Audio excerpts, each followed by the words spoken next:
Դոնալդ Թրամփը հայտնել է, որ վերջին օրերին իր թիմը լուրջ առաջընթաց է գրանցել ռուս-ուկրաինական պատերազմի դադարեցման ուղղությամբ։ Սպիտակ տան ղեկավարը հայտնել է, որ 28 կետից բաղկացած կարգավորման ամերիկյան ծրագիրը կրճատվել է մինչև 22 կետ և կատարելագործվել հաշվի առնելով Մոսկվայի և Կիևի դիրքորոշումները։ Մնացել է միայն մի քանի տարաձայնություն, իմ հատուկ բանագնաց Սթիվ Ուիտկոֆը հաջորդ շաբաթ կհանդիպի նախագահ Պուտինի հետ Մոսկվայում, իսկ ռազմական ներկայացուցիչ Դեն Դրիսկոլը կերկխոսի ուկրաինացիների հետ մանրամասնել է ԱՄՆ նախագահը։ Թրամփը հույս է հայտնել, որ շուտով կհանդիպի Զելենսկուն և Պուտինին, բայց միայն երբ համաձայնագիրը վերջնականացվի։ Միևնույն ժամանակ Սպիտակ տան ղեկավարը նշել է, որ փաստաթղթի ստորագրման վերջնաժամկետ չի սահմանել, սակայն նրա խոսքով Կիևը ստիպված կլինի ընտրել տարածքային ավելի մեծ կորուստների, զոհերի և պատերազմը հիմա դադարեցնելու միջև։ Ինչ վերաբերում է Մոսկվային, ըստ ԱՄՆ նախագահի ռուսական կողմն արդեն զիջման է գնում համաձայնելով դադարեցնել ռազմական գործողությունները։ Թրամփը վստահեցրել է, որ Եվրոպան լրջորեն կներգրավվի անվտանգության երաշխիքների մշակման գործընթացում։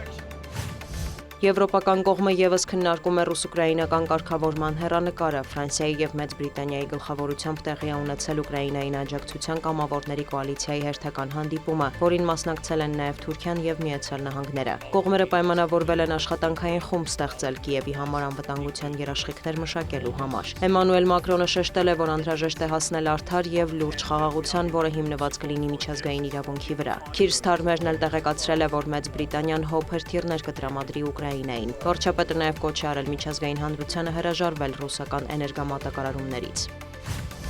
Համասն Իսրայելին է հանձնել ևս մեկ պատանդի աճյուն։ Իսրայելի պաշտպանության ուժերը հայտնել են, որ այն Գազայի հատվածում Կարմիր խաչի ներկայացուցիչների միջոցով փոխանցվել է Ցահալին։ Թել Ավիվում նույնականացում կիրականացվի։ Նախկինում դեպքեր են եղել, երբ շարժման փոխանցած մարմինները չեն պատկանել հոկտեմբերի 7-ին գերեվարված անձանց։ Համասը պետք է վերադարձնի ևս 3 պատանդի աճյուն։ Իսրայելական կողմը մեղադրում է Համասին աճյունների փոխանցումը ձգձգելու և հրադադարի գործարքը խախտելու համար։ Պաղեստինյան շարժումը հայտարարում է, որ աշխատում է գործընթացը հնարավորինս շուտ ավարտելու ուղղությամբ, սակայն գերիների մարմինները փլատակներում են, ինչը բարդացնում է որոնումը։ Դոնալդ Թրամփն ավելի վաղ նախազգուշացրել էր, եթե Համասը չվերադարձնի բոլոր աճյունները, Իսրայելը կվերսկսի ռազմական գործողությունները։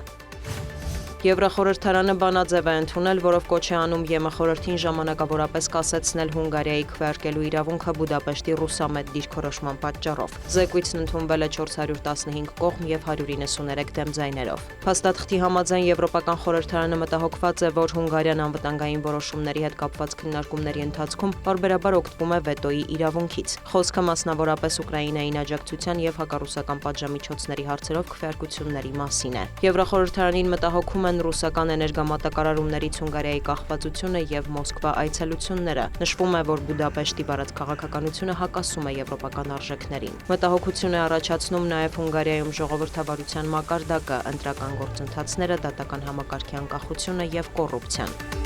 Դիանա Գասպարյան, լուրեր։